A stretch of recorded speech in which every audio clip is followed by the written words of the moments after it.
Hello, and welcome back to yet another episode of Not Overthinking. It's been a while. One of countless episodes. Countless, indeed. It's been ages, man. We have been doing this podcast now for like 4 years. Is it 4 years? Yeah, we started in March of 2019. I don't think we've recorded an episode since March of 2023, so... That's mental. Wait, well, I don't think we did one in March. I think the last one must have been in like Jan or something. It must have been real bloody ages ago. Yeah. Hey, 4 years, it's gone by. It's absolutely flown by. Yeah. It kind of coincides with when, or like roughly when we started Causal. I think we started the podcast like 2 months before that or something. Yeah. Yeah, dude. That's actually mental. Mental, isn't it? I think like the first 2 years of the last 4 years didn't go by that quickly.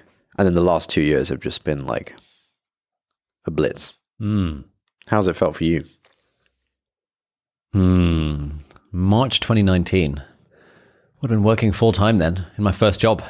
Yeah. Would have been in Addenbrooke's on Department of Medicine for the Elderly. Yeah. Good times.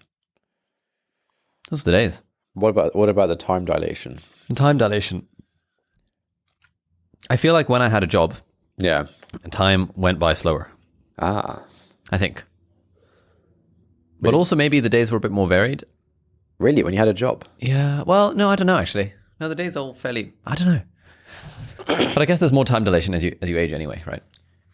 Mate, we haven't aged that much. Well, in 4 years. Yeah. Yeah, that's quick. Because I remember at the like 1 year mark, just over the 1 year mark, I had this wedding in Malawi. Was it the 1 year mark or was that? Yeah, I think like at the 1 year mark, I had this wedding in Malawi. Oh no, I think it was before. It was like a few months in. Yeah. And then I remember at Was that the low optionality? Yeah, that's right. Yeah. And then I remember like at the 1 year mark. That was our peak. Yeah, literally. 4 months into the podcast. Episode 2 about consistency and episode 3 about the kitchen bin. Yeah, mate, those are the hits. 40 about the classics. Yeah. I didn't know enough about. And then it's been reading. Yeah, and how I read random books on the pod. It's the only time you get to read. How do you plan to read 3 books this year? Well, funny you should ask. 1 episode a week. But I remember at the 1 year mark, we were like, wow, we've done like 52 episodes of the pod and we did this look back and stuff like that. And I think at that point, it didn't feel like it had gone by super fast. And I felt like, it felt like an achievement of like, wow, we've been doing this thing for a whole year. And like we have like 50 episodes. It's nice. That's a big number. You know? I know, here we are. I have no idea how many episodes we got. I have no idea. Yeah, not the foggiest. Not even the vague foggiest. Okay, so look, I think a couple of agenda items. Yes, please. I think we should reflect on... Okay, look, we've done this many times before, but we should reflect on why we haven't done the pod in like 4 months. Why we haven't. Yeah, okay. And then we should... I mean, I think you've been pretty keen to come up with because I think part of the, not to give the game away, but I think part of the issue is that, like, we're literally just like spitballing every single time. Yeah, like, it's quite stressful. Well, stressful is the wrong word. It's not. Yeah. It's mentally taxing and like sort of emotionally taxing going into it. Look, we should hoping you'll pull something out of the bag. We should just follow the principles that I teach on the Part-Time YouTuber Academy. All right, what are the principles? Which is that find a way to systemize your content production so that it feels like less of a heavy lift each time. So things like templates and structures and scripts and... Yeah, I think it would be just... Yeah, and, I think like one of the nice things about the pod is that it's a bit like unstructured and stuff. But if there's a default, if there's like a acceptable default to fall back to, it's kind of like... not to aggrandize ourselves here, but it's like the difference between walking a tightrope with a safety net to fall back on and not. Well, actually, I think that's the wrong metaphor because they say when you have the safety net, then you won't be able to do it. Exactly. Yeah. All right, but I'm sure there's a metaphor somewhere. But if we have that to fall back to, then it won't seem like so much friction of like, oh my god, like. It's like they would just be like, oh yeah, sure, let's do a pod. It's like the Calgary-Cambridge model. All right. The Calgary-Cambridge model is a structure that's used by doctors to take histories from patients, where it just breaks it down into all the things you need to ask a patient. Yeah. Into like presenting complaint, ideas, concerns, expectation, past medical history. Yeah. what's S? Systems review, PIPS DFS. I used to use that as an acronym: drug, family, social history, and all that kind of stuff. Yeah. And you just know that whenever in doubt, you just revert to the structure. Follow the model, Follow PIPS DFS. Yeah. And life is good. But do you always follow that, or like, can you go off piste? Yeah, you can kind of go off piste, especially if you've got like a 10-minute consultation, or if you're like a pro and you're just like, you can just diagnose them like immediately. But you know that if in doubt, PIPS DFS is the way to go.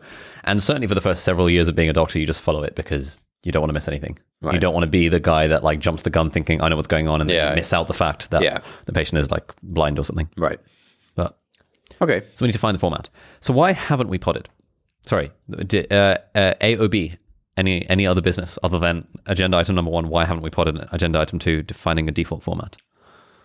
And then I think we find a format and then we follow it and see how it goes. I mean, neither of us has brought it up in a while. What, the podcast? Yeah, like let's do a pod. Like it obviously takes at least one person to suggest doing the pod. Yeah. And neither of us have really suggested it for a few months. I think it's because, when we weren't living together, the pod was the source of like... Yeah, it was like catching up. What are you up to? Yeah. But when you live together, even though we live together, we actually don't have very many conversations of what are you up to. But like we tend to see each other and then it'd just be like, just chatting. Whereas I rarely ask you what's going on in your life, kind of. Yeah. Anyway, let's find a format and then we'll attempt to stick to the format. Okay, yeah. I think one format could be personally, professionally, and relationship, PPR. This is the format of the life dinner that I do with Jane every month. Okay. As per Sahil Bloom's tweet thread. Yeah. Where each party monologues for a bit about their personal life, professional life, and the relationship. And for each of those, you discuss progress since last time or kind of updates, challenges, and forward goals. I don't know about that. You don't know about that? You don't want to talk about the relationship? Yeah, I mean, I'm happy to talk about some aspects of the relationship. Sure. Not many aspects of the relationship, but I think... Personal and professional. I think personal and professional is a good one. Like, what's going on in your personal life? What's going on in your professional life? What are the challenges? I think challenges are interesting. Challenges are more interesting than updates. Can you suggest something better? Yeah, I think if we're going to do a weekly pod, there's not going to be like new life updates every week, man. I think a small life update section is good, and sure we can break that down into like personal, professional, whatever. I think like there's not going to be something each week in all those sections, but then I think the real juice is in the discussing of topics, that aren't related to like what's necessarily going on. Like, I don't know. What? Look, I think let's start off by. How about this?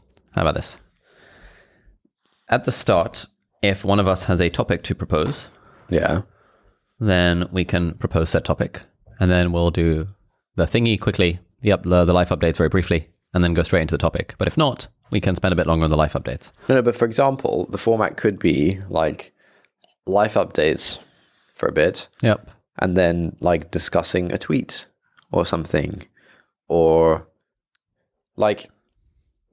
Yeah. Okay, so I'm skeptical because that saying let's discuss a topic is the same as having no format because a tweet. Okay, but like that's the thing that we struggled with in the past of like finding a topic to talk about. Whereas humor me for a moment. When I've casually polled people, they tend to say that I prefer the life updatey bits of the thing where you're just chatting about your lives anyway because the lives are interesting. Really? Rather than, I really loved you reading out highlights from this random book that you hadn't even read. So I think if we have a particular topic to discuss, then sure. But I actually think people don't listen. I don't know. It'll be interesting to hear from our listeners. Please do leave a comment in the YouTube video down below. Like, why do you listen to the pod? I reckon let's just try. Okay, fine. Yeah, life update is good. Yeah, I don't think it's life update really. It's like update and challenges, and the challenges is the interesting bit. The update is like the quick and not that interesting bit. Yeah, I'm sold. Right, let's do it. So, you first. Personally, in your personal life, what have been the updates in a nutshell, and then what have been some challenges? I have let myself go physically. That's an update. Basically, I sort of had a good thing going. Yep. Of like having a sort of nominal gym workout a couple of days a week before work and doing badminton one day a week before work. And then like 2 months ago now. When Ramadan happened? Yeah, it was Ramadan from like mid to late March until like, yeah. And basically since then, I've done nothing. And actually this week, I was in Italy this week for a causal offsite, and we went for 2 runs down to the lake, like downhill runs, 4K downhill run, 20 minutes both days. And my body was just ruined, mate. I was just absolutely destroyed. And so I've gotten really unfit. I've gotten a bit of a belly, to be honest, like a little bit of a belly. And so, yeah, I think on the personal side, I'm letting myself go physically. Nice. Right. It's good to know. And so that's the body. The bowels have been a lot better, you know? The bowels.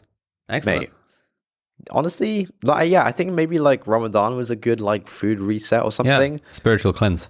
Yes. Yeah. Spiritual and physical. Yeah. And like the bowels have like, I think just been pretty normal. Yeah. So that's pretty good. I actually didn't notice that. Very good. That's great news. Nice. What about the mind? We talked about the body and the bowel. Yeah, mate. The mind and soul. The mind's not in a good place. Oh, the mind's not going to go in a good place. Dude, I think I've been getting poisoned. Oh. I think I realized this when I was fasting, when I was like, you know, trying to unplug from the random signals that I'm plugged into. Yeah.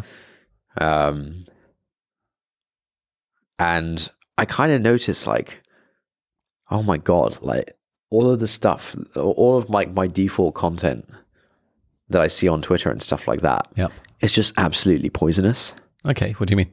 Mate, it's like, I don't know how this has happened, but my Twitter feed is exclusively like culture war content at this point. Oh, the following or the For You page?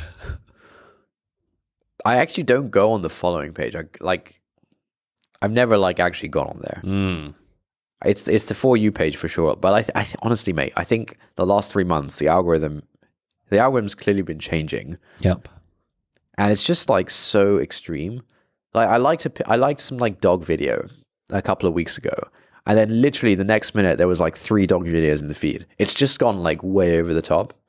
Okay. So what do you like to get the culture wars content? I don't know, man. And what is culture war? Like what defines the culture wars? It's the culture war, man. I mean, okay, I'll just Google this one because it'll definitely do a better job than I will. Wikipedia. A culture war. Lol. This article or section appears to be slanted towards recent events, February 2022. Yeah, I'm pretty sure. Okay, what is a culture war according to Wikipedia? I'm pretty sure the term was coined like in the last 5 years. All right. A culture war is a cultural conflict between social groups and the struggle for dominance of their values, beliefs, and practices.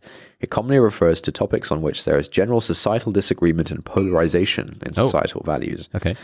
Its contemporary use refers to a social phenomenon in which multiple social groups holding distinct values and ideologies attempt to steer public policy in opposition to each other. Thus, a culture war now describes hot button or polarizing social issues in politics and public policy. Contemporary wedge issues, I think that's a term that like divides people or something. Yep.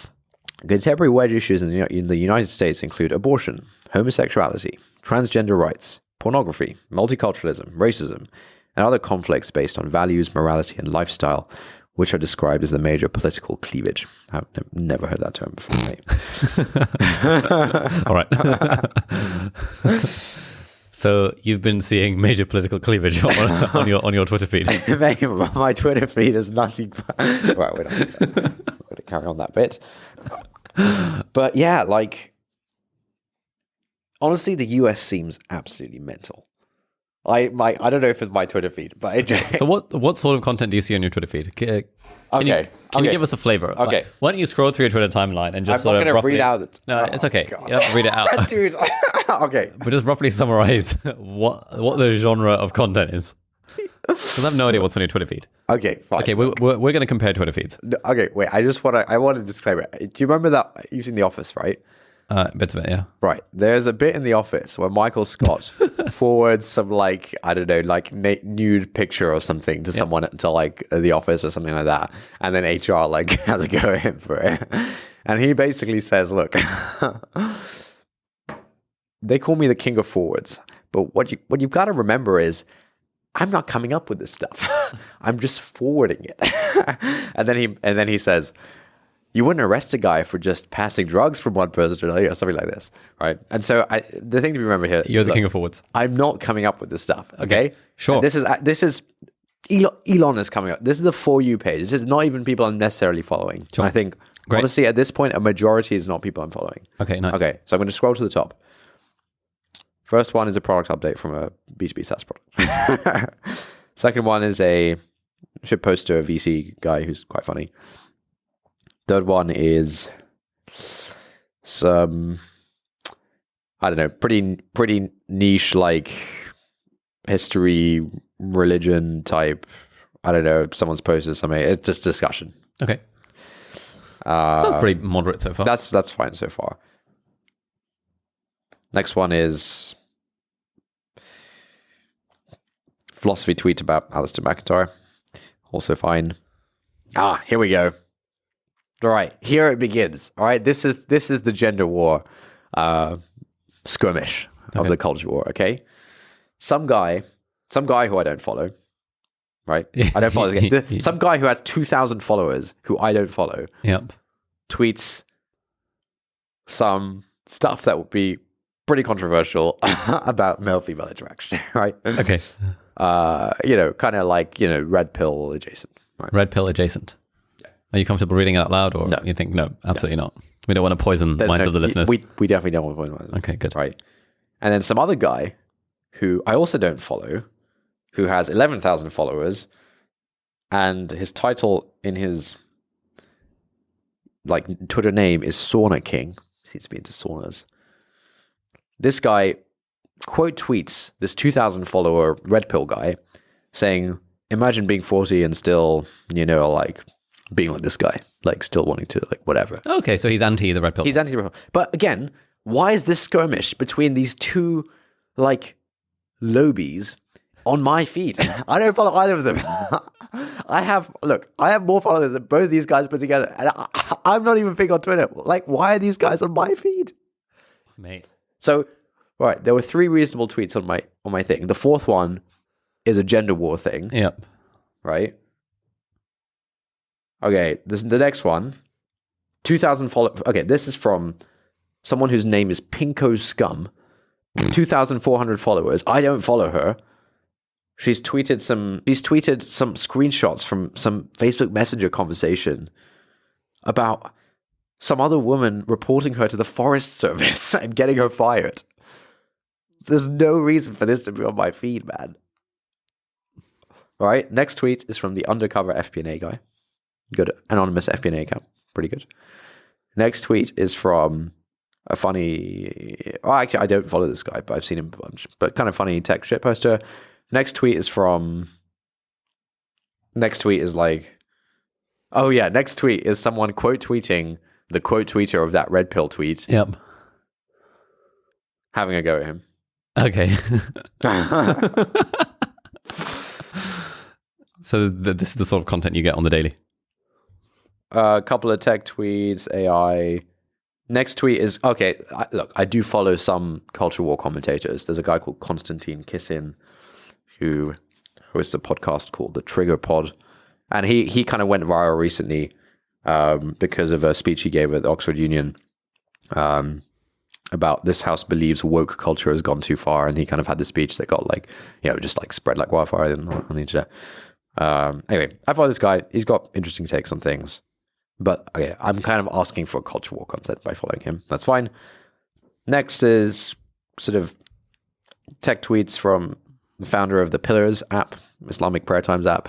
Cool guy, actually. Don't mind those tweets. Next tweet is the US... Okay, this is... Right. The next tweet. Let me just explain this to you, all right? Sure.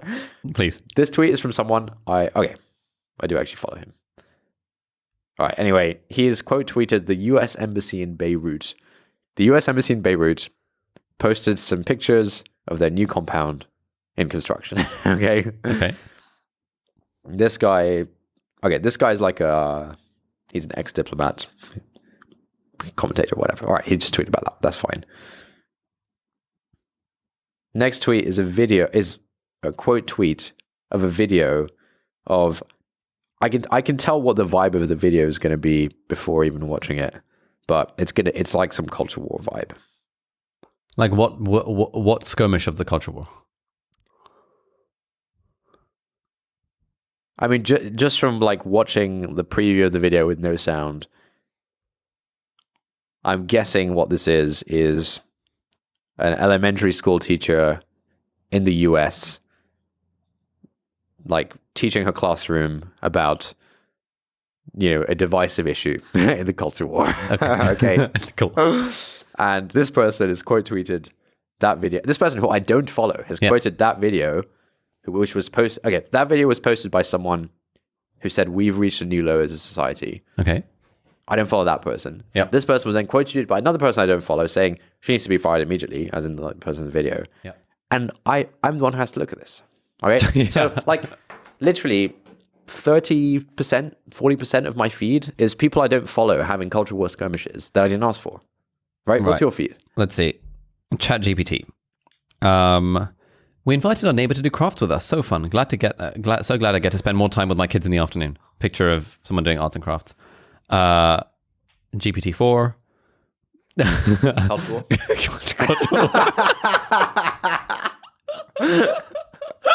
What is it, mate? What is it? Give us the lowdown. Oh, no, culture war. No, dude, come on. You have to like summarize. Culture war. What's the axis? The axis is high value versus low value men. Okay. Like red pill gender war. Yeah. Do you follow it?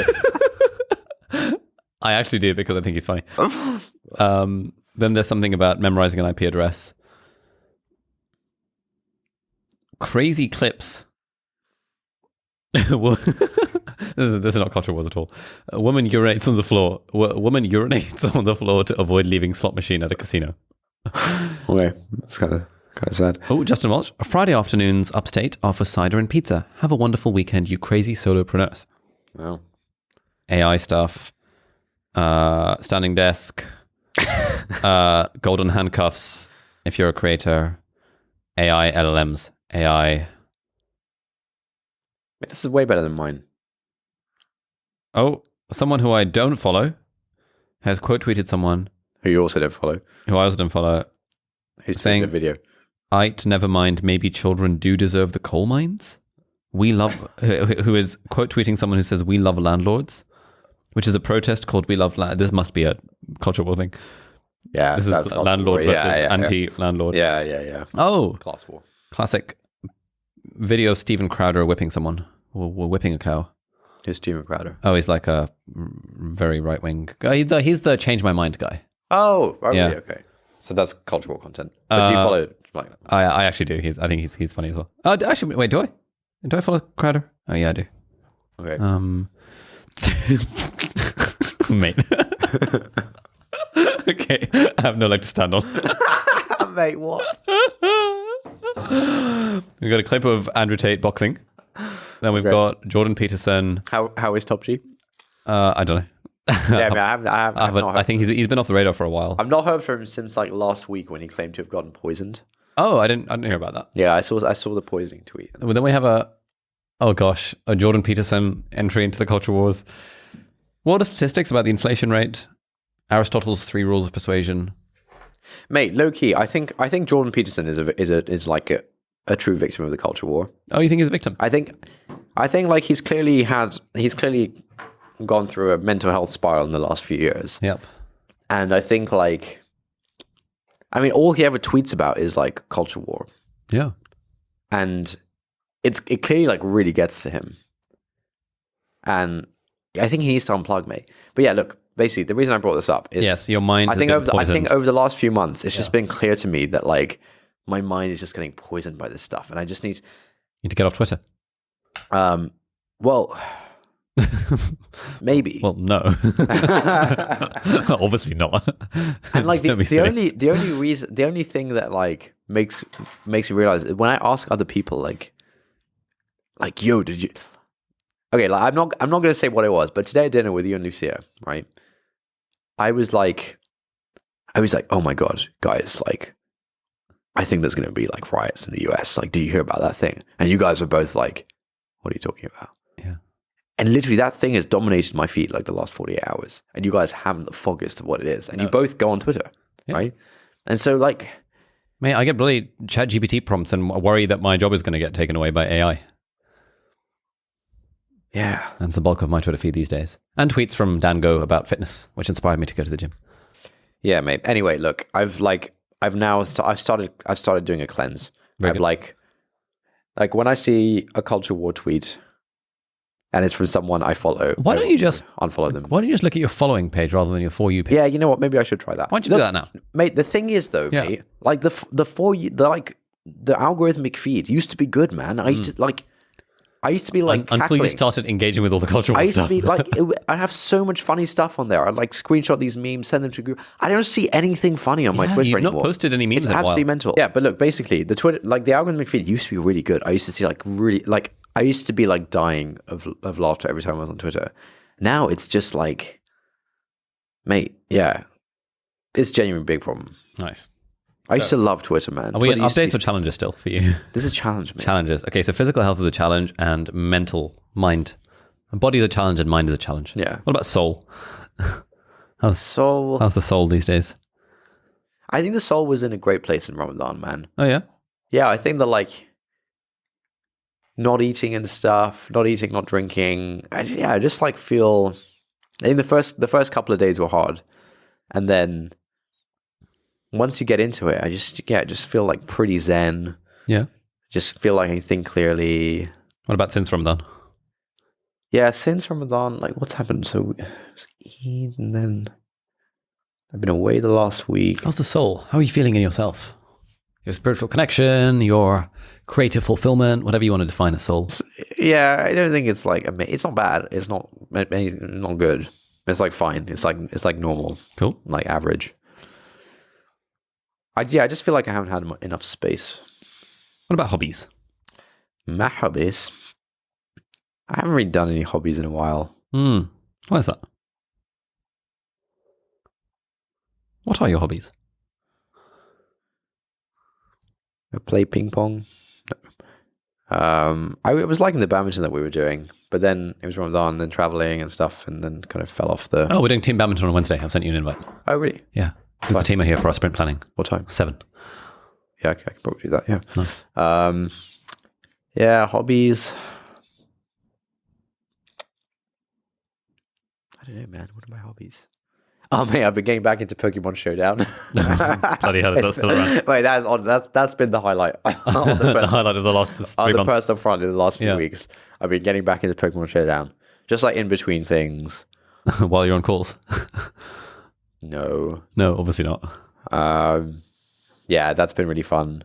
And it turns out a couple of people at calls will also like Pokemon and have played some Showdown. And we might play together at some point. Nice. But yeah, honestly, like, mate, I think like work is a bit of a hobby. I think like if I can... Work is a bit of a hobby. Yeah. Yeah, fair enough. I relearned The Entertainer 6 weeks ago, 8 weeks ago or something like this. Nice. Yeah. Like a bit of piano. So main personal challenge. I'm not feeling like a desire to like do more hobbies. Okay. So main physical challenges, it seems like it seems like the body and the mind. Yeah, and I think if I did the body stuff, the mind stuff would sort itself out. Nice. Like if I'm starting the day with a run or gym or whatever, because like there were 2 days in Italy at the offsite where a bunch of us ran down to the lake, and on the second day, a bunch of us jumped into the lake. It was really cold, and it was a great start to the day. Yeah, it'll sort my mind out. Yeah. Nice. All right. What's stopping you from doing the morning exercise situation? I mean, I was fasting, and then since then, I feel like I've been away since then. You know, that weekend. Let me look at the calendar. Yeah, you kind of have. I just feel like I've been away all the time. There was a week in between Eid and the causal offsite. And you were here for that week. Yeah, I mean, Eid was pretty recently, right? Like it was Eid the weekend before last. Yeah, so basically it was Ramadan, Eid. Then immediately the following weekend on Saturday, I went to Italy, and I just got back. So like, fair enough. I think now. So what are you going to do tomorrow morning, mate? What is it? Monday tomorrow, Saturday tomorrow, Saturday. Coronation tomorrow. Is it tomorrow? Yeah, mate. Yeah, I'm going to go to the coronation. Apparently, there's a thing in Hyde Park, like watching it on the screen or something. That sounds pretty fun. Cool. I'll do that. I'll go to the gym in the morning before that. Nice. Defo. I mean, I've been getting up pretty reasonably these days. I've been getting up like 7:30 Italy time. Nice. Which is kind of early here. So I could probably get up for like 7. Cool. Yeah, I'm going to start getting up at 7. Nice. Go to the gym. We can go gym together. Yeah, mate, let's do it. Nice. Let's see what time it opens. Let's go in the morning. Yeah, I think I can get back on it. Yeah. Anyway, that's me. What about you? Let's see. Personally, personal updates last few months. So, physical health front going pretty reasonably. Been working with a health coach, Dan Go, off of Twitter.com. Oh yeah, and that's been great. Bit of a sort of not taking it as seriously these last couple of weeks because we're in the final crunch mode for the book. Okay, and so I've been prioritizing that rather than gym. But don't you think gym makes you more productive or something? Yeah, but I mean, it's always the thing that gets squeezed. Because I try and do gym post work, but pre like evening plans. Last week I had evening plans, and then work lasted a bit longer. And, the usual rigmarole. But no, I've been managing to go like three times a week anyway. Just sometimes for token workouts rather than proper ones. Yeah. And the walking treadmill has been really helpful on the standing treadmill desk. Yeah. So I've been getting like 10,000 steps a day on average. And I was looking at the stats this morning, and in 39 days of walking on the treadmill, I have walked about 160 kilometers. Really? Yeah, just like literally while working. In 40 days? Yeah. It's like 4 or 5K a day. Wow, yeah. Just on the treadmill thing while working. That's great, it's been really good. Have you felt any like health improvements now that you've been doing it for like a few months? Or like 2 months? Yeah, I mean, I think the health improvements are just sort of eating slightly better than before. No, but from the walking. No, not that I can feel. Or is it more of an invisible, I think it's more of like super invisible, long-term thing? Yeah, that kind of vibe. So that's been good. On the mind front, yeah, nothing to complain about. Everything's all fine and dandy. And then soul, I started meditation 2 days ago. Are you feeding your mind? Huh? What are you feeding your mind with, if not the cultural war? A lot of... Or rather, what is your mind being fed? My mind is being fed. A lot of book-related stuff for like final bits of research, things like that. Right. Yeah, the usual like business podcast, a bit of health stuff, a bit of Huberman Lab, like Tim Ferriss, Derek Sivers podcast. What's the deal with Huberman Lab, man? I feel like a lot of people are talking about it, and like it's quite a classic thing nowadays to hear like it's part of the Tech Bro Starter Pack. Yeah, and it's quite a classic thing to hear like, oh, I've started like this new, micro optimization on this part of my life because I heard about it on the Huberman Lab. Yeah. Like, how legit is it, and like how impactful are these things? I think it's pretty legit, and like most of the broad brushstrokes are very impactful if you do them. The micro optimizations, people like to cling on to because they don't like the macro optimizations, which is get good sleep and walk and do some exercise and eat good food and all that kind of stuff. Yeah. At one point, I listened to a Huberman Lab episode, and it was about like what's the minimum effective dose of sauna. And I was like, cool, I want to be like the sauna king or whatever. Yeah. I want to get some sauna in my life.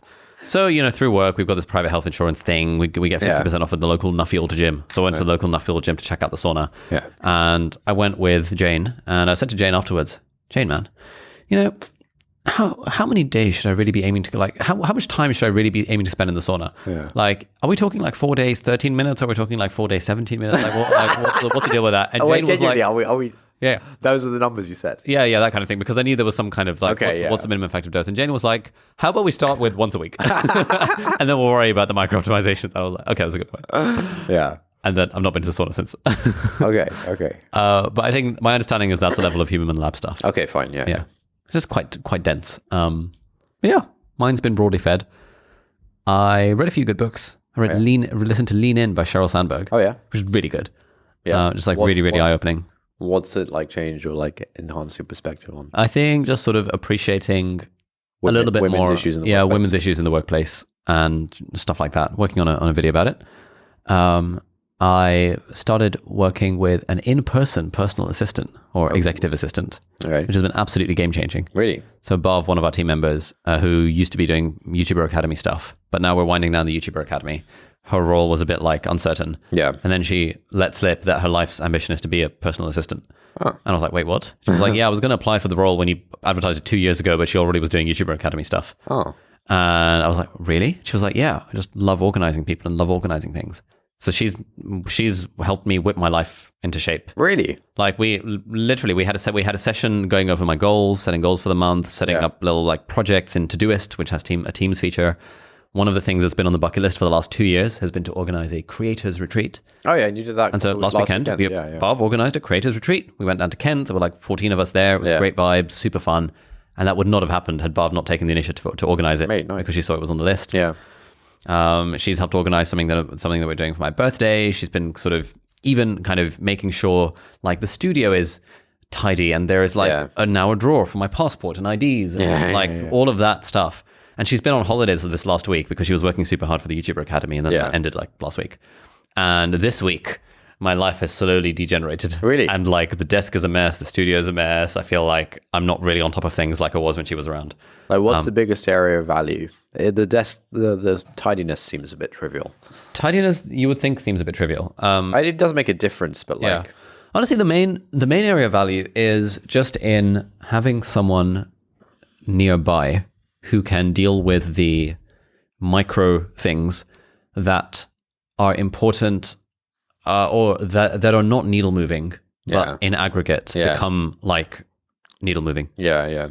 So things like keeping on top of WhatsApp messages from creator friends, because WhatsApp is sort of a mix of personal and professional and all that kind of stuff, and being like, oh, Cody Sanchez has sent a message asking for this thing on the ConvertKit email network. Do you want to reply to her? And I'm like, oh, I can just say a reply, and then Bob can send the reply or sort whatever the thing out or is, for example, behind the scenes. Yeah. So that's super, super handy. Keeping on top of emails, super handy. Yeah. Being able to just say to me, hey, what do you reckon about this thing? Yeah. And on the personal front as well, being like, right, so Ali, what do we need to order you to make your health goals legit? Yeah. You're like, oh, I think I probably need some more protein shake, but cool, ordered. That kind of vibe. Yeah. There was I wanted to do an evening dinner, inviting friends from uni. Yeah. And I had this on the list, and she was like, cool, should we get a date in the diary? I was like, okay then. Let's do this Tuesday. And she was like, cool, what do you fancy cooking? I can order some groceries in. Yeah. And I was like, whoa. I was like, okay, spaghetti bolognese. She was like, any recipe you like? I was like, I don't know, like the BBC Good Food one, but can you make sure like, we order in some like halal meat and like, like Tame's going to be around. So like, whatever, like let's get a veggie version as well. Yeah. She was like, cool, yep, I'll set up an online order for that number of people. And then on the day, the grocery delivery arrived in the morning from Tesco, which she had arranged fully. Yeah. She printed out the recipe for the thing, and it was there in the kitchen along with all the stuff. Mate. And it was just absolutely game changing. That's sick. It's just like stuff like that where those seemingly little things actually become very big things. Yeah. I remember being really surprised. I was like, wow, like Ali's taking the initiative to organize this thing, and he's like cooking. Like, what? How has he pulled this off? Yeah. I mean, it's the power of an assistant. Yeah. So Bob has been changing my life recently, which has been absolutely glorious. And she's back next week, so I can't wait for my life to become organized again. That sounds sick. Yeah. And it means I can focus all my time on just writing and filming, which are the two highest value things that I do. Nice. Okay. So yeah, broadly, things are good.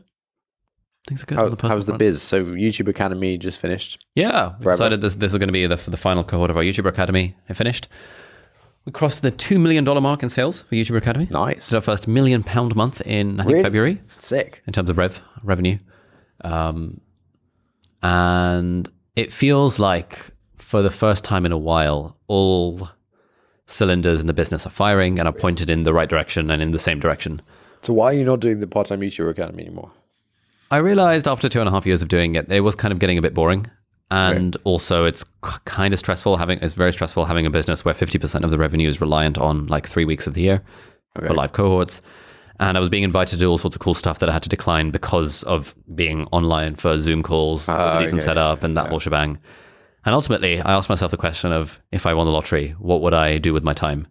And the answer was not run the YouTuber Academy. The answer was still to make YouTube videos and still write stuff, but it wasn't to run a live cohort online course on Zoom. Yeah. Which is just, it's fun. It's fun the first couple of times, but it really felt like work. Yeah.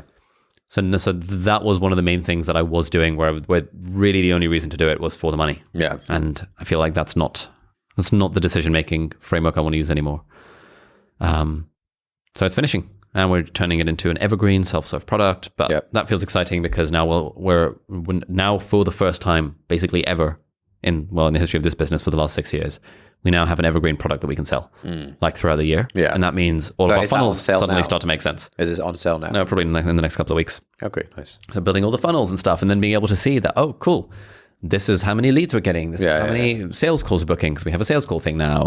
One of our team members are doing sales calls. And it's all like those marketing-y, salesy type things, which are very hard to do when you launch 3 times a year and you're not able to get any revenue outside of those times. Yeah. But hopefully it'll be easier to do.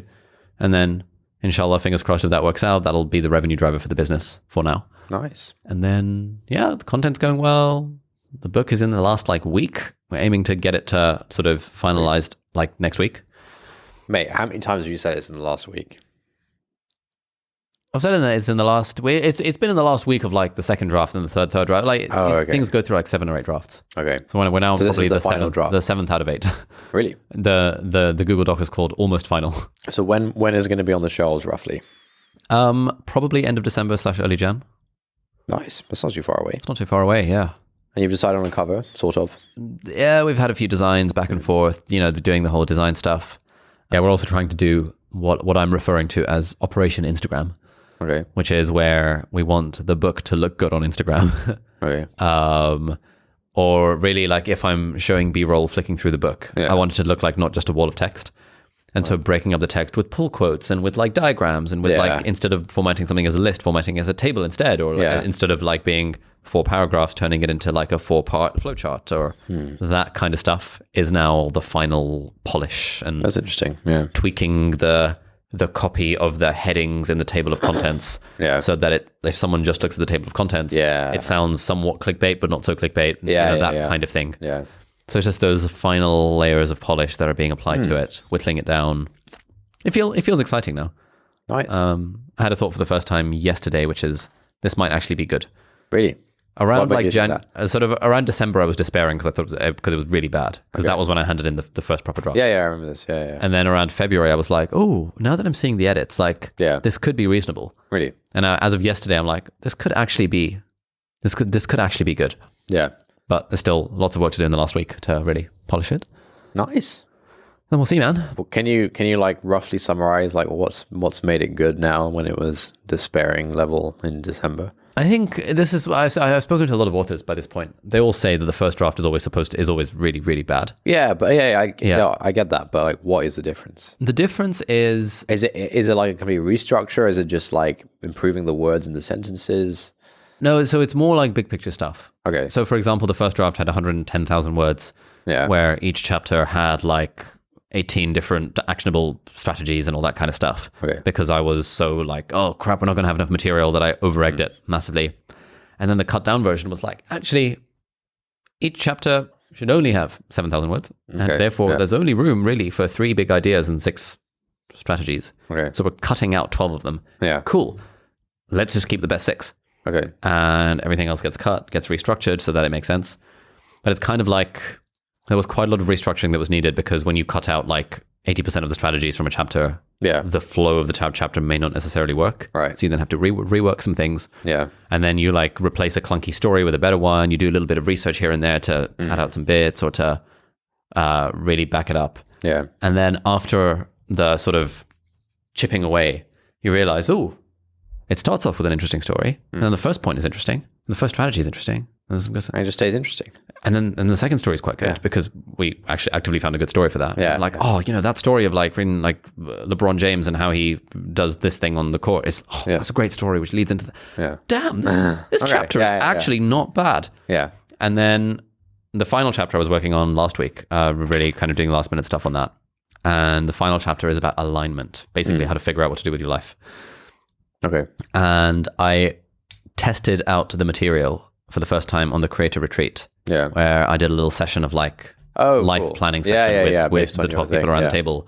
And I didn't tell people that it was based on what was in the book. I was just like, right, guys, in order to figure out what to do with our lives, we need to think about in 3 different time horizons, long-term, medium-term, and the here and now. And so we're going to go through these exercises. Yeah. And I just went with it super confidently, as if I knew what I was talking about. Yeah. And at the end of it, people were like, oh my God, this is like the most useful thing ever. Really? I've never thought about my life. And I'm like, yes. Nice. Thank God for that. Sick. Because I've been in the weeds with this shit for the last 2.5 years. Yeah. That like finally I'm like telling people about some of the ideas. Into the field, and they find it helpful. I'm like, good. I'm glad it's not just me that thinks this is interesting. And then like I sent chapter 1 to Tintin a couple of months ago, that draft of it. And since then he was just like, I just keep on thinking about that, that thing that you said in chapter 1, which is basically turning work into play. Okay. In a nutshell. Yeah. And he's just like, I just found it's just been really helpful in my work and my personal life as well. I just think like just being a bit more playful in everything that we do is it just makes such a difference. Yes, I'm glad you think so, because I think so too. So it's nice getting that kind of mini validation from people who are seeing bits of it. Nice. But it's been a fun journey. What are the challenges, mate? You haven't said any challenges right now. Challenges? What are the challenges? Challenges are, I guess, trying to make it as good as it can possibly, like the book as good as it can possibly be, because like it's the last week or two of this process, and if I'm going to be plugging the shit out of this book for the next like 5 years, really like the marketing. 5 years, is that really how it works? Yeah, I mean James Clear is plugging Atomic Habits 5 years later. It's been on the number 1 on the list for. How's he plugging it? Oh, newsletters and that kind of thing. Actively, he's still going on podcasts to like. What do you? No, he's more chill about that. But just like I imagine I'll continue to make videos for at least 5 years, and so like. Oh, okay, sure, all that kind of stuff. But really, the book actually needs to be good for people to recommend it to other people. Yeah, and that is how books really fly. And so, inshallah, people do that for this one. But I'm trying not to think too hard about it, because the goal that I want for myself is to write a book I'm proud of, rather than to write a book that is commercially or critically successful or anything like that. Yeah. Bit of a challenge, just making time to do the gym stuff properly. The challenges really, mate. Game-changing thing I realized. Yeah. So me and Jane were doing our little life dinner a couple of days ago, because we do it on the first Monday of each month. Yeah. And one of the things that I was finding challenging was, we were talking about like, the whole getting to bed on time, waking up early, all of that kind of stuff. Yeah. Because I was like, whenever we're hanging out with friends, it goes on too late, and then I wake up, and then I feel like really groggy in the morning, and then I have a meeting at 8 a.m. with Angus, and I was like, this kind of stuff. And she was like, why don't you just sleep earlier? And I was like, nah, I can possibly sleep earlier. Like, surely not. And she was like, why not? And I was like, well, I want to hang out with the boys. She was like, okay, but like, can't you just move your dinners to 6 till 9 rather than like 7:30 to 11? And I was like, maybe I could. And can you? I feel like most of the boys cannot show up at dinner at 6. So I moved a couple of dinners to 6 p.m. and broadly people showed up. Really? 6:30. Huh. We had one dinner with the lads 7:30 the other day, and at like 9:30 I was like, all right guys, gonna start winding things down. Ended up winding things down at 10. In bed and asleep by 10:30. Woke up at 6:30. Wow. And waking up at 6:30 is game changing. Yeah. Because it genuinely feels like I've created more time in my life. There's so much time in that morning. Yeah, it's glorious. So I've been doing meditation for the last couple of days. I've started, with the Headspace app, my streaks, and doing some journaling. Yeah. It feels so glorious. And I had some time yesterday in that hour block in the morning to faff around with some Notion, GPT, AI type stuff. Yeah. Which I've just not tinkered with tech stuff in years. Yeah, and it was so nice. Yeah. It was so good. All because of waking up early and sleeping slightly earlier. Yeah. So I've set my kind of iPhone bedtime alarm to be 9:30 now. So it's actually 9:40, so we should be sleeping soon. Yeah. So the aim is to sleep by 10:30, wake up at 6 or 6:30. Yeah, mate, sleeping early is amazing. Yeah, it's so good. It's great. It felt so good when I was in bed by 9:30 yesterday, just like reading on the Kindle. It's incredible, mate. Why don't I do this more often? Yeah, just being in bed and having reading time. There's nothing absolutely like glorious. Yeah. Right. So that's the vibe. What about you? Challenges on the work front? Challenges on the work front. I mean, there's always like bunch of stuff going on. How comfortable are you talking about work challenges? Because now your company's fairly big, you've got like 30 people or something like that. Like, do you worry that like if you talk about the challenges, then the investors are going to get spooked or something like that? Yeah, I think to some extent, like, I definitely don't want to be like fully transparent about everything work related in real time. I think like a few months, 6 months. A few months after the fact. So what's happened 6 months ago? Yeah, what happened 6 months ago? Or at the start of the year? Yeah, I feel like we talked about this probably like 2 years ago or something. Yeah. This exact question, and I said this thing about the 6 month delay, and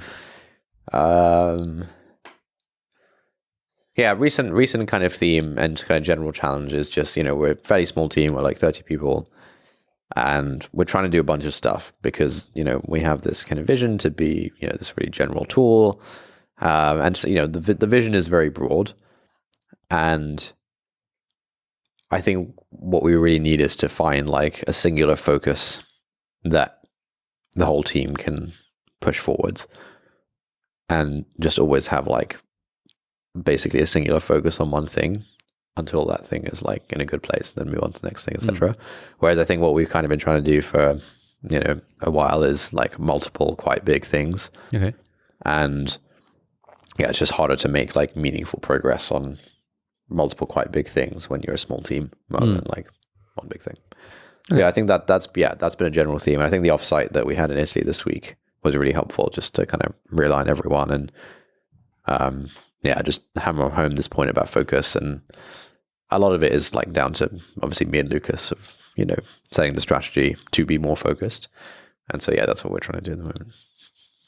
How did you arrive at that conclusion? That being more focused was the answer? What is the answer? I think kind of just looking back on the last like 6 to 12 months, we haven't made as much progress as we would have liked in certain areas. And I think just physically, we just don't have enough we don't have enough resources to simultaneously like do big things in two areas. And so what we've done is like do a big thing in one area and then switch to doing a big thing in the other area and back and forth. And then you kind of like lose momentum in the area that you're not working on for a month or two while you do the other one. And I think we've kind of done a bit of that over the last like 6 months or something. Okay. And yeah, we just haven't like, it just led to like less progress than we'd have hoped. And yeah, the realization was basically like, man, if we'd like the amount of progress we can make in like 1 month or like 2 months focused on like one thing is actually quite a lot. But like typically when you're doing something, you'll work on a bunch of stuff, you'll put it out there. You'll then get some signal of like, you know, and that signal might be, okay, this is completely the wrong direction, right? It might be like, this is like, you've hit the nail on the head. Like you've got the hole in one, like you've hit, you know, you've got it. But more likely it is that, like this is in the right direction, but actually we need like 3 more iterations solving various problems. And the issue, if you're only like doing one of these bursts, is that chances are, you know, if you're lucky, the conclusion will be, right, we had the right idea. There are a couple of key things that we got wrong, or like a couple of things missing, or like a couple of things that needed improvement. We need to improve on those and then like push it out again.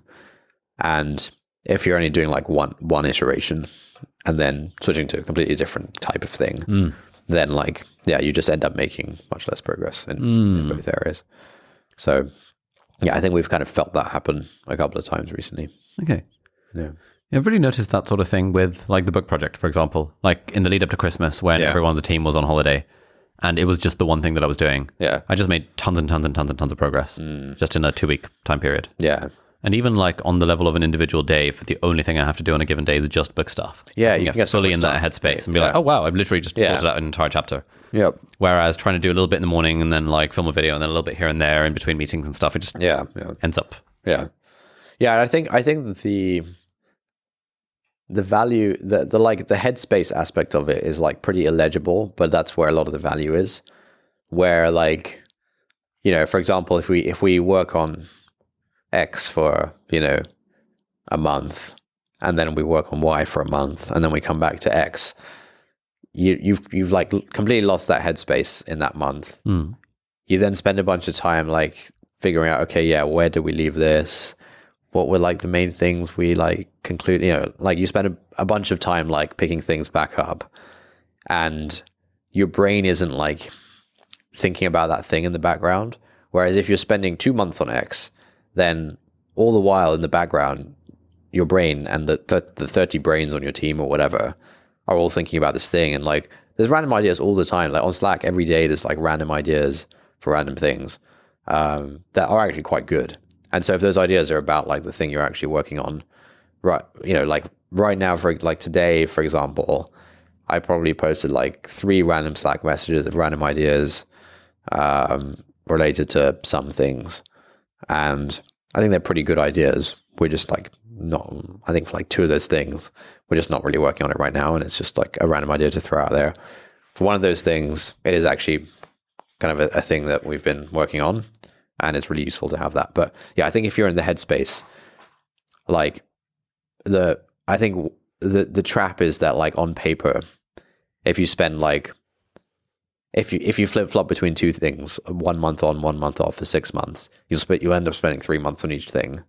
But actually, I think if you do one thing for 6 months, you actually kind of get like 12 months of work out of it.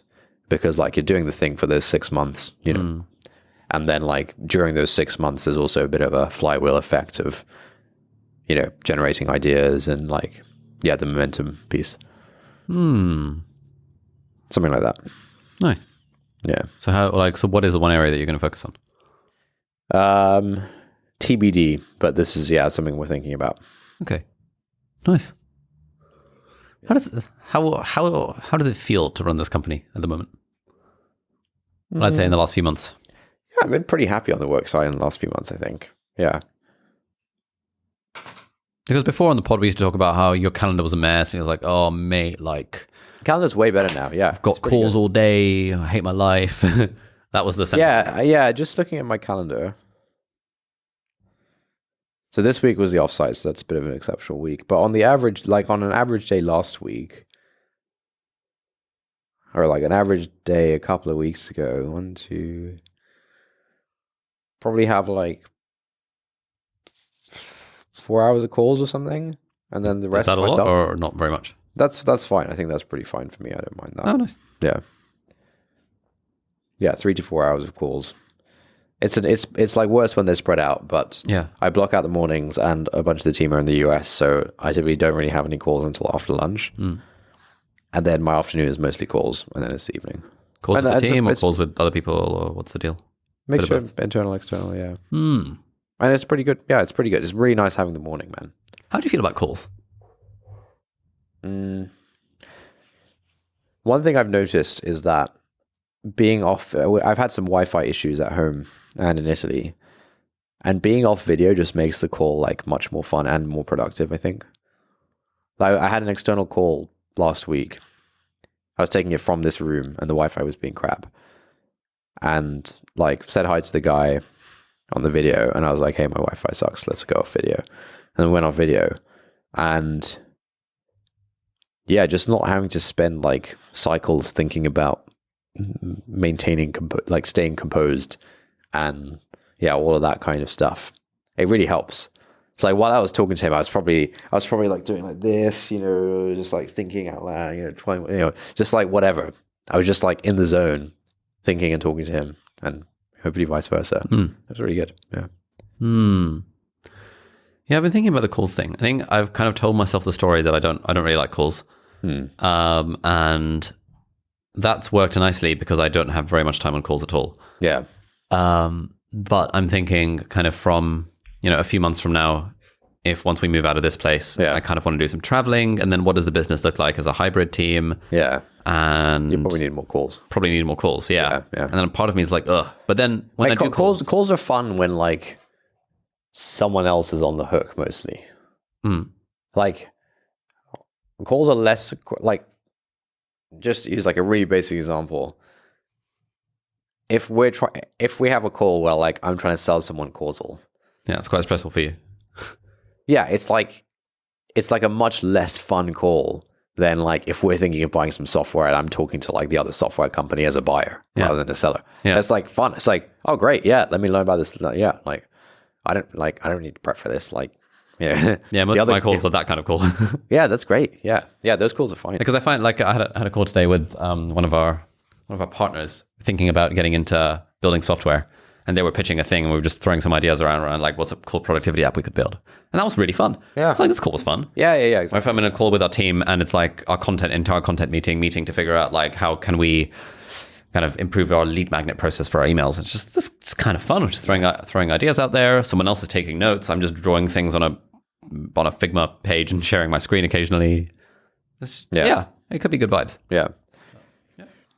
Okay, look, we better wrap this up. It's getting pretty late. Yeah, man. And we both want to wake up early. Absolutely. So we're going to go gym tomorrow morning?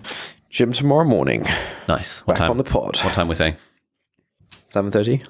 7:30. We'll go for gym first thing in the morning. Yeah. Oh. Wait, what? I mean, I'm planning to get up at 7.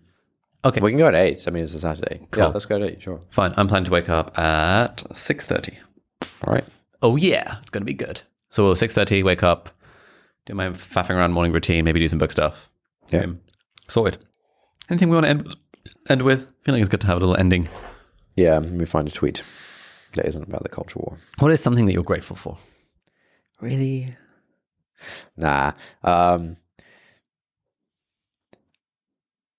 I just feel like structurally everything's, can't complain really, man. Can't complain. Can't complain? Yeah. Yeah, I was thinking, I feel like, just earlier today, I was thinking like, I feel like I have a pretty good support network in terms of like family and friends. And I can't remember why, like I just randomly thought about it. I was like, oh man, like, yeah, that's actually pretty good. Imagine not having that. So yeah, I'm grateful for my network, which is my net worth, as we know. Very good. Yeah. All right, what's yours? I'm very grateful these days for having a relatively stress-free life. Like, I kind of decreed to the team the other day that I now have the inalienable right to film whatever I want, whenever I want. Because we now have this right. So because we were in a place with some sponsors where they're like, there was a really tight deadline, and then they were quibbling with like the thing of the video, and I just got quite pissed off. I was like, look, we don't need this. Like, the business makes enough money without having to deal with like annoying sponsors. We can actually just say no. Yeah. And that was quite a liberating thought. And I think it's very easy for us to sort of assume that the things we're doing are very serious. Yeah. And even earlier today, one of our team members came to the room. He was like, "Oh, this brand that we're working with a video on, they wanted some revisions, and so the video's not going to come out, so we might have to post it on Sunday." And I was like, "Why are we posting anything on Sunday? Fuck it, like, we can just post it on Monday or Tuesday." And they're like, "Oh yeah, you're right. We can just do that." And I think there's a lot of like, just realizing that actually life is good. Life doesn't need to be stress. It doesn't have to be crazy at work. And we're kids playing a game, building a bloody YouTube channel at the end of the day. Like, it's not life or death. Yeah. And I'm always, like actively grateful for that, especially when I hang out with my medic friends, because actually being a doctor is not like that. Yeah. Where you get home and you're thinking like, oh, did I do something today that there are real stakes that will kill someone? Yeah. Whereas like the worst that happens is like, sponsor budget for this video goes to their Q2 budget and their Q1 instead of the Q1 budget. Who cares? That's a very liberating kind of feeling. Yeah. And so my life is generally stress-free, which is kind of nice. That's great, man. Yeah. I think it's a good place to leave it. All right. Thanks everyone for listening, and see you hopefully sometime soon.